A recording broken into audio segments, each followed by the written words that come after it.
Vamos a empezar la última conferencia que va de resolución amistosa de conflictos en derecho laboral. Ya sabemos todos, me imagino, que cuánto es importante, porque si imaginamos un escenario donde cada litigio laboral terminara ante los tribunales, pues obviamente la carga sería insostenible. Ya sabemos que los juzgados ahora mismo ya están colapsados, por lo que si no existieran estos sistemas, pues no sé cómo estaría el sistema judicial. Entonces, afortunadamente, estos métodos alternativos de resolución de conflictos desempeñan un papel esencial porque promueven acuerdos entre empresas y trabajadores y alivian la presión sobre los juzgados, que ya es como bastante importante. Y tanto en España como en Francia existen diversas vías para lograr una solución amistosa. A primera vista, o sea, desde lejos, el esquema parece como similar, porque es como surge un conflicto, se intenta una conciliación y si falla la conciliación, pues el asunto va ante el juez, ¿no? Pero si lo miramos desde más cerca, se ve que hay como diferencias bastante significativas y es precisamente en estas diferencias, en estos puntos de interés, que nos vamos a enfocar con Nerea. Para entonces profundizar la perspectiva española, estamos con Nerea Albert. Gracias, Nerea, por venir. Nerea es abogada en Derecho Laboral y bastante acostumbrada a la resolución alternativa de conflictos. Y por mi parte, pues compartiré mi punto de vista francés y mi experiencia francesa. Sin más palabras, ya dejo la palabra a Nerea. Muchas gracias, Mot. Buenas tardes a todos. Yo voy a hablar de la resolución extrajudicial de conflictos desde el punto de vista de la legislación española.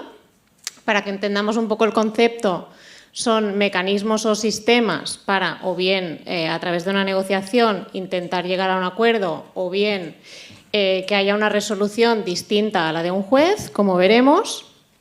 Y, bueno, explicaros un poco que en España es muy común llegar a un acuerdo antes de ir al juicio, porque la legislación pues, es muy proteccionista con el trabajador, ¿no? Entonces, y también los tribunales. Entonces, en la mayoría de casos, sobre todo si asesoramos a empresas, siempre vamos a recomendar que si es posible llegar a un acuerdo razonable, pues podamos llegar o bien a un pacto o, bueno, en todo caso, evitar una sentencia, ¿no? Y también en el caso de los trabajadores, pues siempre puede ser interesante intentar llegar a un acuerdo si vemos que no tenemos un caso sólido y también, pues bueno, porque es una manera de cobrar antes cualquier tipo de cuantía que pudiera resultar del procedimiento, ¿no?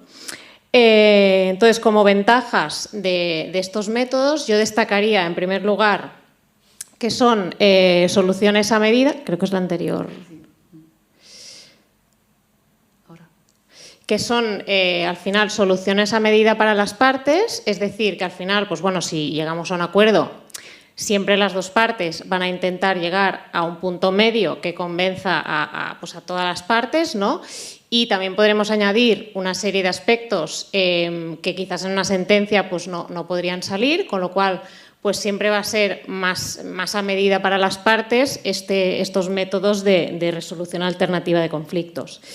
También supone un menor tiempo de resolución del conflicto y aquí quiero explicar un poco para que entendáis cómo funciona, que yo a modo de ejemplo pues últimamente he presentado algunas demandas de despido que me han dado fecha para el juicio al cabo de un año.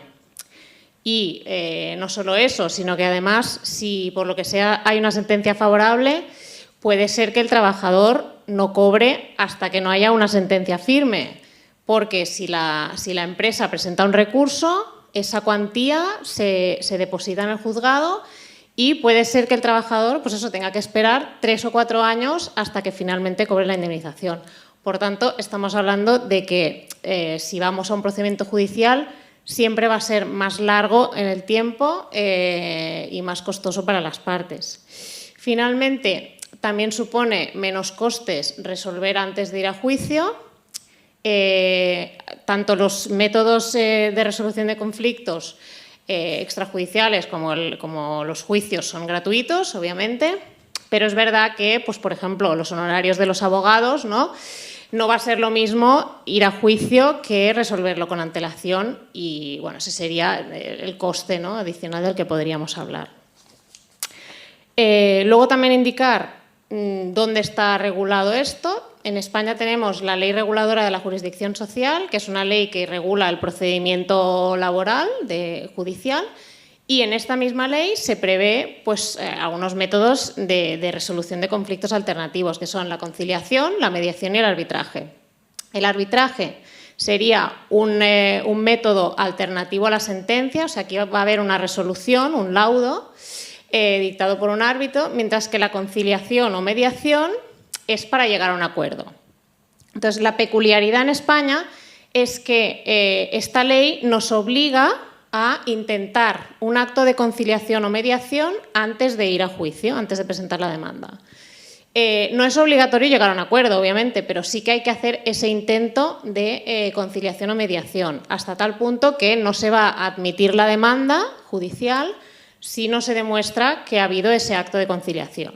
Si acabara con acuerdo, pues ya no habría demanda, porque ya no se podría demandar sobre los mismos hechos. No sé si en Francia es parecido. En Francia está regulado en varios textos, ¿no? En distintos textos, porque tenemos el Código de Procedure Civil, básicamente el equivalente a la ley de enjuiciamiento civil, que regula subsidiariamente el procedimiento judicial en materia laboral y contempla, pues, la conciliación y la mediación. Por otra parte, el Código de Trabajo establece esta etapa procesal de la conciliación, que hay unos tipos de procedimientos, como en España, que es un paso imprescindible antes de ir a juicio. Hay otros tipos de procedimiento que no es obligatorio, pero, por ejemplo, en materia de despido sí que hay que pasar por la conciliación.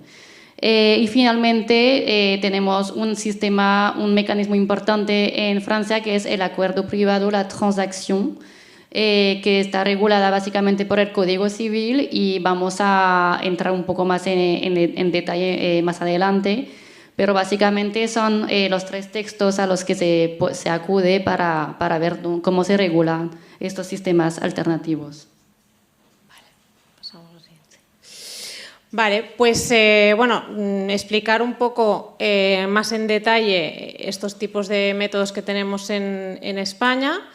Tenemos, por un lado, el acuerdo privado, que no tiene la misma importancia que en Francia, creo, como veremos, que al menos es verdad que cualquier tema se puede pactar de manera privada, pero en el caso de los despidos, el acuerdo privado simplemente es algo complementario, es decir, sí que vamos a hacer un acuerdo privado si pactamos una indemnización superior a la legal, pero al final habrá que ir a un acto de conciliación para que, como veremos más adelante, evitemos riesgos en materia de tributación de la indemnización o que se considere que se ha pactado el despido para obtener prestaciones por desempleo. Entonces, siempre va a ser necesario, al menos en materia de despidos, acudir a ese acto de conciliación, y no tiene tanta importancia como creo que va a tener en Francia.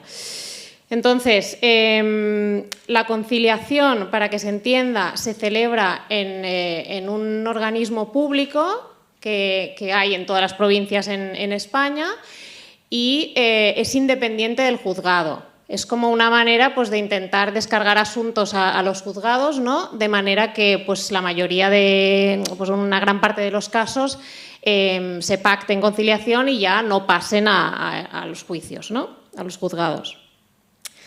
El marco legal, como hemos dicho, es la Ley Reguladora de la Jurisdicción Social. Luego también hay un Real Decreto 2756-1979 que regula la conciliación. Luego, prácticamente todos los asuntos van a requerir esta conciliación previa, con algunas excepciones que ya enumeraremos más adelante, pero casi siempre será un requisito necesario y nos va a permitir lo que os he comentado, que es pues conseguir que esa indemnización que se pacte sea exenta de IRPF, de impuestos, y que el trabajador no tenga problemas con la prestación de desempleo. Por eso es tan importante que los despidos se pacten en el acto de conciliación. Ventajas, que también es un trámite muy rápido, es decir, se solicita y en 2 o 3 semanas ya tenemos fecha para ir al acto de conciliación, se pacta y pues el trabajador cobra lo que se haya pactado muy rápidamente.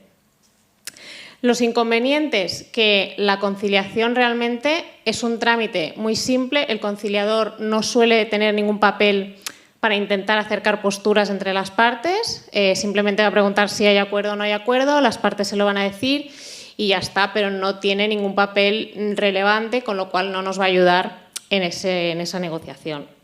Mientras que, por ejemplo, la mediación, que la voy a mencionar muy por encima, al igual que el arbitraje, para que se entienda lo que es, en la mediación sí que va a haber un mediador que intente proponer pues, acuerdos a las partes, intente acercar posturas y bueno, pues haría una labor más importante de negociación. Pero normalmente en España la mediación prácticamente no se usa, es más para temas, por ejemplo, colectivos, pues que los representantes de los trabajadores reclamen contra la empresa. Como son temas más grandes, muchas veces se someten a mediación.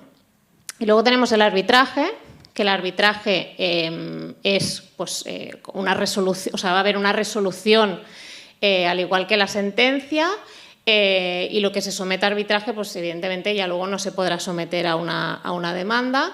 Aquí se elige un árbitro y el árbitro pues, dicta su resolución. Normalmente tampoco se usa mucho en España, en mi experiencia, y bueno, los casos que sí que he visto es cuando el convenio colectivo de aplicación, ¿no?, que son las normas que aplican según el sector de la empresa, a veces en alguna materia prevé que se tenga que obligatoriamente someter a arbitraje. Ese sería el único caso así que haya podido yo ver. Vale. En Francia no voy a detenerme mucho más porque tenemos también esta distinción que podéis ver aquí. El acuerdo privado ya entraremos más en detalle después, pero tiene como un papel bastante importante en Francia. Luego la conciliación también existe, aunque no se organiza de la misma manera que en España. Y la mediación y el arbitraje, no vamos a detenernos mucho en estos temas, o sea, no vamos a detenernos en estos temas básicamente, porque es verdad que tampoco en mi práctica como abogada en Francia tampoco se usa mucho, ¿no? Es verdad que desde hace unos años en los juzgados en Francia, en el Conseil de Prud'homme, hay mediadores a disposición de las partes para ayudar a las partes a alcanzar un acuerdo, ¿no? O sea, que se ve que este papel del mediador se hace como cada vez más presente. Y en cuanto al arbitraje, tampoco me voy a detener porque en mi práctica en Francia tampoco se usa mucho en derecho laboral, por lo que ya vamos a pasar ahora a los dos principales mecanismos que se usan tanto en España como en Francia, que son el acuerdo privado y la conciliación. Entonces vamos a empezar por la conciliación en España. Bueno, unas estadísticas primero. Sí, aquí, bueno, simplemente para que os hagáis una idea, que en el 2023, por ejemplo, podemos ver que el 35% de las conciliaciones acabaron con acuerdo. O sea, realmente es muy alto el nivel de conciliaciones en las que se llega a un acuerdo.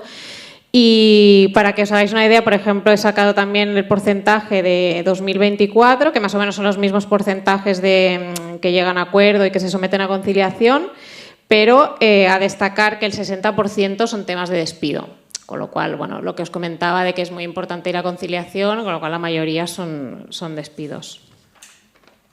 Y en el caso de Francia aquí, pues vemos que la conciliación tiene mucho menos éxito. Hablamos de un 16% en el 2024. Esto no quiere decir que las partes no concilian, porque este porcentaje bajo se explica básicamente por dos motivos que podemos identificar, que esencialmente tienen que ver con la existencia de acuerdos privados, que son la transacción y por otra parte la rupture conventionnelle, que ya entraremos más adelante en esto, pero estos sistemas, estos mecanismos explican que en muchos casos no hace falta ir hasta la conciliación en Francia. Y esto puede explicar en gran parte esta diferencia estadística entre ambos países.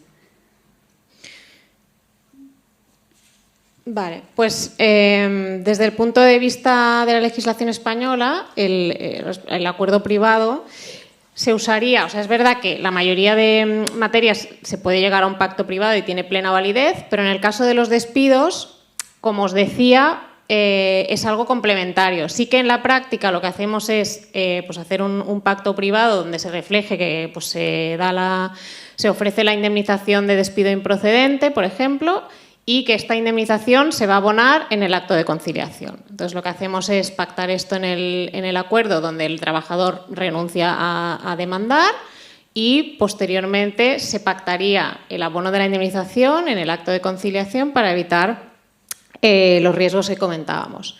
También se puede pactar una extinción en un acuerdo privado de mutuo acuerdo, por ejemplo, pero entonces, claro, no habría indemnización y si se pacta una indemnización sería sujeta a impuestos y tampoco tendría derecho el trabajador a prestación por desempleo. Claro. Entonces, para que entendáis un poco cómo funcionan los despidos en España, tenemos el despido disciplinario, que es por infracciones del trabajador, que no da derecho a indemnización, y luego tenemos el despido objetivo, que es por causas relacionadas con la situación de la empresa, que da derecho a una indemnización de 20 días de salario por año trabajado, con un tope de 12 mensualidades. Entonces, lo que solemos hacer es hacer un acuerdo privado por el que se ofrece la indemnización de despido improcedente, que son 33 días de salario por año trabajado, con un tope de 24 mensualidades, y esa indemnización adicional se acaba pactando en el acto de conciliación para evitar todos estos riesgos que comentábamos. Entonces, todo esto es el típico procedimiento que se hace en España, es esto. Entonces, el marco legal, pues bueno, es el Estatuto de los Trabajadores, es el que regula todo el derecho laboral. Y bueno, ventajas e inconvenientes, ya lo hemos comentado, pues el acuerdo privado permitirá que sea más rápido, pero claro, tendremos una inseguridad jurídica mayor que si hacemos lo que hemos comentado. En cambio, en Francia la inseguridad en caso de acuerdo privado no es tan importante porque básicamente lo que llamamos la transacción aquí, el acuerdo privado, si se firma, si se cumplen con los requisitos legales, tiene fuerza de cosa juzgada y es equivalente a una sentencia. Está regulada por el Código Civil, ¿no? O sea, es como cualquier tipo de transacción en materia privada. Tiene requisitos de validez, básicamente concesiones recíprocas y pues los requisitos que aplican a cualquier tipo de contrato, ¿vale? Tiene que ser de forma, o sea, tiene siempre que hacerse por escrito. En derecho laboral, bueno, en realidad en cualquier materia, pero en derecho laboral aún más, no se recomienda nada hacer una transacción sin abogado y aún menos cuando solo la empresa tiene abogado. Si se quiere pactar mediante este mecanismo, ambas partes tienen que tener un abogado, tanto el trabajador como la empresa, porque si no conllevaría a una situación de desequilibrio. Eso es una recomendación, no estoy diciendo que está prohibido, pero en mi práctica no es muy común firmar acuerdos privados con un trabajador que no tenga un abogado que le asesore. Ahora bien, es un pacto interesante en varios aspectos, ¿no?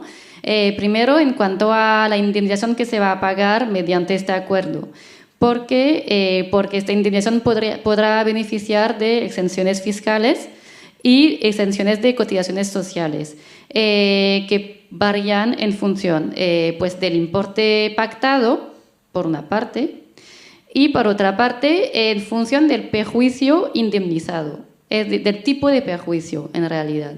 Si es un perjuicio si se indemniza en un perjuicio que se deriva de la ruptura del contrato, de la terminación del contrato, en este caso quedará exento solo una parte de la indemnización y habrán límites de exención y de exención de impuestos, límites de exención de impuestos, sí, y de cotizaciones sociales. Por otra parte, si lo que se viene a indemnizar es un perjuicio moral derivado no de la ruptura, sino de la ejecución del contrato, tipo pues situación de acoso, situación de modificación del contrato, deterioro de las condiciones laborales, en este caso la indemnización, en principio, en teoría, esta indemnización quedaría exenta de impuestos y cotizaciones sociales sin que aplique un límite. Luego hay que tener cuidado en la práctica. No se recomienda disfrazar indemnizaciones por despido en indemnizaciones por ejecución del contrato, porque es lo que, o sea, uno puede pues querer hacerlo para que quede todo exento, pero hay control de la administración y entonces si se indemniza un perjuicio por ejecución tiene que existir este perjuicio.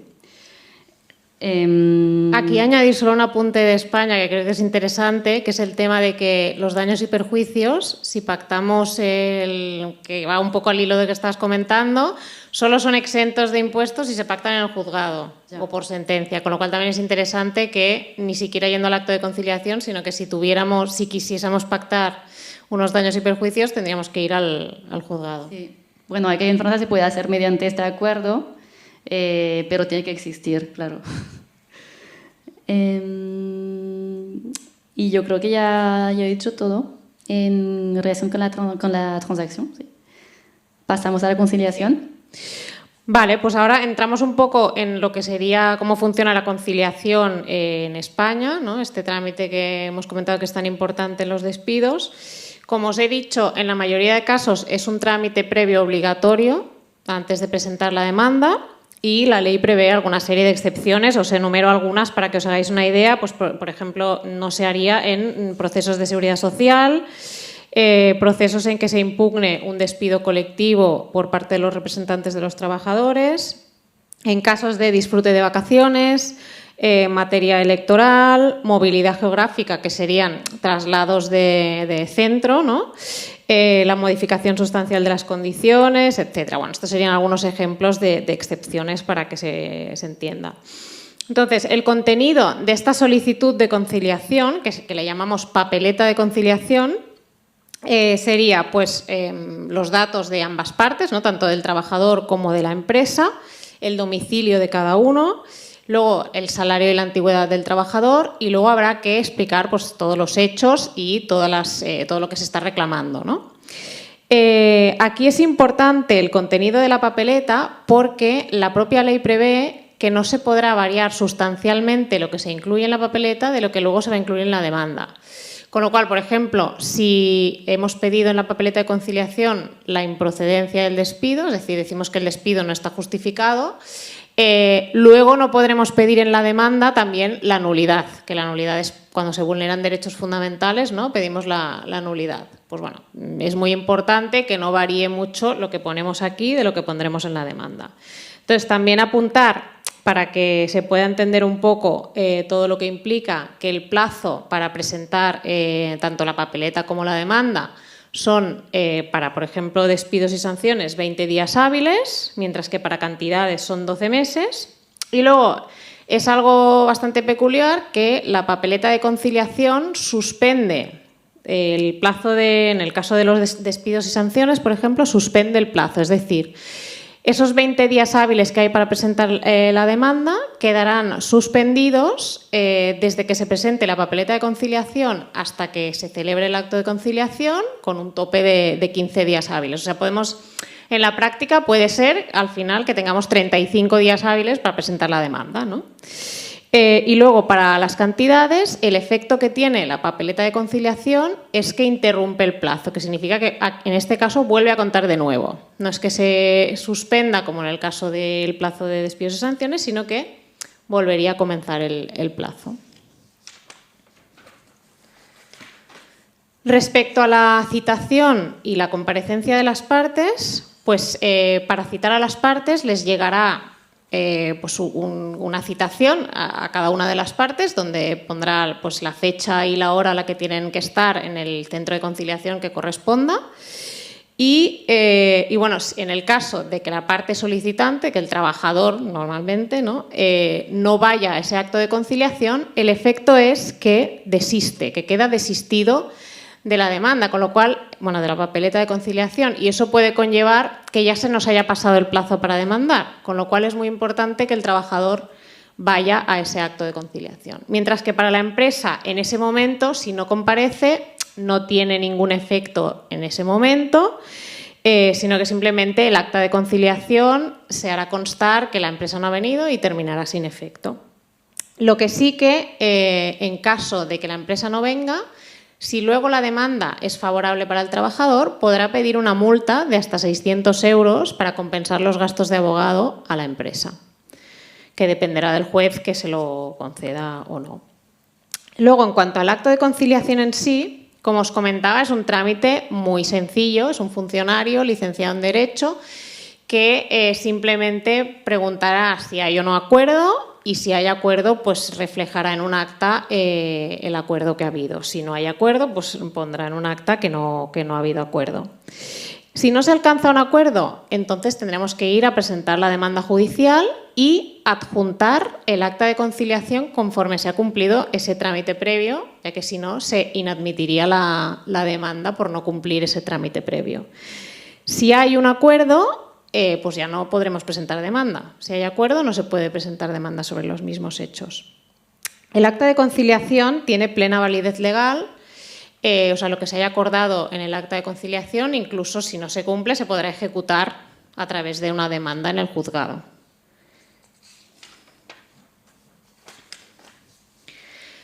Entonces, respecto a la exención fiscal, que ya os he hecho spoiler, pero bueno, simplemente explicar que lo que dice la ley es que para el despido objetivo es exento, o sea, se puede pactar sin necesidad de ir al acto de conciliación hasta la improcedencia, y para el despido disciplinario hasta la improcedencia se tendrá que pactar en el acto de conciliación para que sea exento de impuestos. Lo que pasa es que en la práctica, como también está el riesgo de que se considere pactado y haya un problema con las prestaciones por desempleo, pues en todos los casos, en todos los despidos, siempre vamos a recomendar pactarlo en el acto de conciliación. También es interesante que hay un límite, en todo caso, de exención, que son 180.000 euros, o sea, lo que sobrepase de esa cifra, en todo caso, va a quedar sujeto a impuestos. Y, bueno, la práctica común, pues es lo que os he comentado, que prácticamente todos los despidos que se pacten se van a hacer en el acto de conciliación.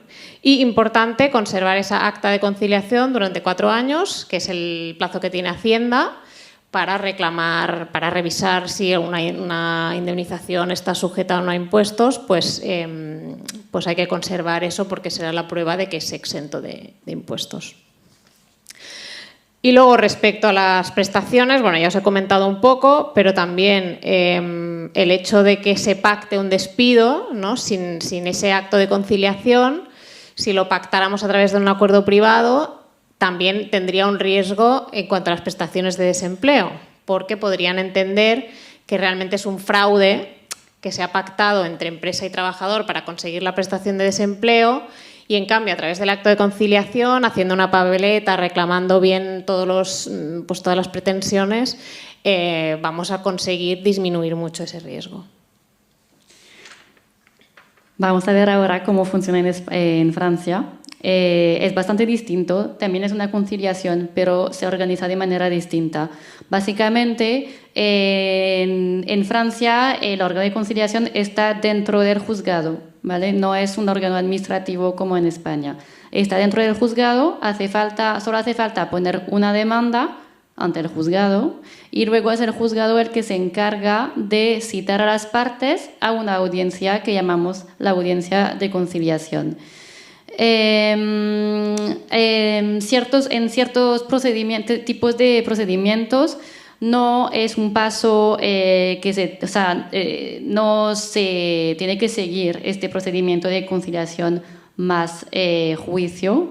En unos supuestos se puede ir directamente ante el juzgado y saltarse, entre comillas, la conciliación previa,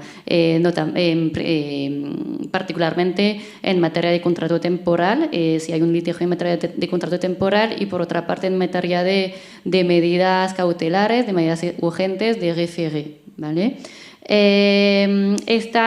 Bueno, entonces es una misma demanda, no hay una papeleta y luego una demanda, es el mismo acto. Tiene que llevar el mismo contenido que una demanda judicial. No me voy a detener más en estos detalles porque se prevén por el Código de Trabajo. Y el plazo de prescripción, básicamente, o sea, el plazo para interponer esta demanda son los plazos de prescripción que aplican en laboral en Francia, que son mucho más largos que en España, por cierto, que varían de entre 1 año y 3 años. Entonces, wow, es como muy distinto. Esta es una diferencia muy importante.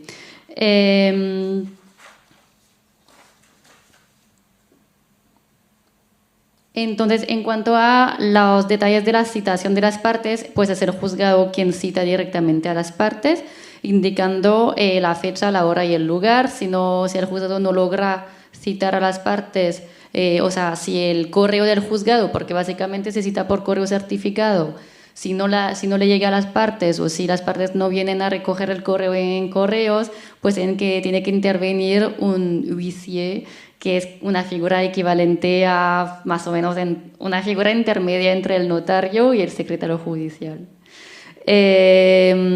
Si no acuden una de las partes, bueno, en principio acude siempre el trabajador, que es el que interpone la demanda. Entonces, si no acude el trabajador, hay un riesgo de desistimiento, y por otra parte, si no acude la empresa, que es la parte demandada, se considera que se intentó sin éxito. Por otra parte, no aplican multas en Francia por la falta de comparecencia. ¿Qué puede pasar en el acto de conciliación? Pues pueden pasar dos cosas, básicamente como en España. Puede acabar con avenencia o sin avenencia. Si acaba con avenencia, el juez levanta un acta de conciliación, se termina el procedimiento y este acta tiene efecto de cosa juzgada. En cambio, si se hace sin avenencia, pues se tiene que ir ante el juez, se pasa la etapa contenciosa, y es cuando empiezan las partes a intercambiar escritos. Porque a diferencia de España, o sea, es oral. Bueno, como en España es un juicio oral, sí, pero las partes suelen intercambiar varios escritos. Vale. Y incluso la empresa contesta por escrito, siempre hacen una contestación escrita, lo que no es obligatorio, pero en la práctica se hace. Sí, en España, bueno, para que lo sepáis, la demanda es escrita, pero la contestación es oral. O sea, la empresa contesta, bueno, si la empresa es la demandada, contesta verbalmente, y la prueba también se aporta el día del juicio, o sea que todo es un poco sorpresa y, bueno, requiere mucha improvisación. Sí, en Francia, en cambio, podría hacer lo mismo porque es también un procedimiento oral, pero la práctica hace que, sobre todo para respetar el principio contradictorio entre abogados, se intercambian las pruebas y los escritos antes. Entonces hay mucho menos efecto de sorpresa y es más fácil en realidad prepararse el juicio en Francia. Vale, vamos a seguir con la última diapositiva, creo, que son los incentivos de pactar en la conciliación. Porque se ve que hay pocas partes que pactan, ¿no? Ya lo vimos antes, un 16% en Francia. ¿Cuáles son los incentivos? Pero a pesar de esta estadística mala, existen incentivos para pactar. Las indemnizaciones que se van a pactar en conciliación, si vienen a indemnizar la ruptura del contrato, quedan exentas de cotizaciones sociales e impuestos en el límite de un baremo indicativo de conciliación. Básicamente se llama así. Y es un baremo que es muy interesante. Por ejemplo, si un trabajador lleva 1 año de antigüedad, tendrá derecho a 2 meses de indemnización. Si lleva 2 años, tendrá derecho a 3 meses. 4 años, 4 meses. 5 años, 5 meses. Entonces puede resultar muy interesante para el trabajador, pero también para la empresa, que va a tener la cual no va a tener que cotizar en la indemnización que va a pagar al trabajador. Se entiende que el importe es neto, básicamente. Luego, se puede también hacer una combinación entre, por una parte, un acuerdo privado y, por otra parte, una conciliación. Hay acuerdos privados que prevén que parte de la indemnización se va a pagar delante del Bureau de Conciliación, para que justamente quede exenta de cotizaciones e impuestos. Y entonces, pues, vemos que es un régimen muy interesante, que va muy bien. Entonces, pues, ¿por qué no se usa más, no? Porque solo lo usan un 16%. Pues, básicamente, esto se explica por 2 razones. Primero, por el acuerdo privado, por la transacción, que se usa bastante, ya lo vimos, y pues se permite terminar el litigio sin tener que ir hasta poner una demanda. Por otra parte, porque en Francia existe una figura que no existe en España, que es la figura de la terminación de mutuo acuerdo. Bueno, existe, pero los efectos son distintos. La terminación de mutuo acuerdo en España, como decías, pues lo que se vaya a pagar está sujeto a indemnizaciones e impuestos, y por otra parte, el trabajador no tendrá derecho al desempleo. En Francia, a cambio, el trabajador tendrá derecho al desempleo y, por otra parte, tendrá derecho a una indemnización equivalente a la indemnización por despido objetivo. Esta indemnización quedará exenta de cotizaciones e impuestos, por lo que digamos que no lo contemplé aquí en la presentación, porque no es una manera, o sea, no es un método alternativo de solución de conflictos, sino que más bien es una manera de terminar el contrato. Lo que pasa que yo creo que tiene un impacto real en las estadísticas, porque en lugar de, o sea, el empleador no tiene que ir hasta hacer un despido si las cosas empiezan a ir mal, a ponerse feas entre las partes. Se puede proponer la ruptura convencional y en lugar de, pues igual, despedir y ir ante el CEMAC en España, ¿no? Sí. Pues eso, ya está básicamente. Terminaremos en esta nota muy comparativa que explica bastante la diferencia, yo creo, de estadística entre ambos países. Si bien son los mismos mecanismos, pues estas figuras un poco distintas permiten entender cómo funciona en cada país. Sí. Gracias. Gracias.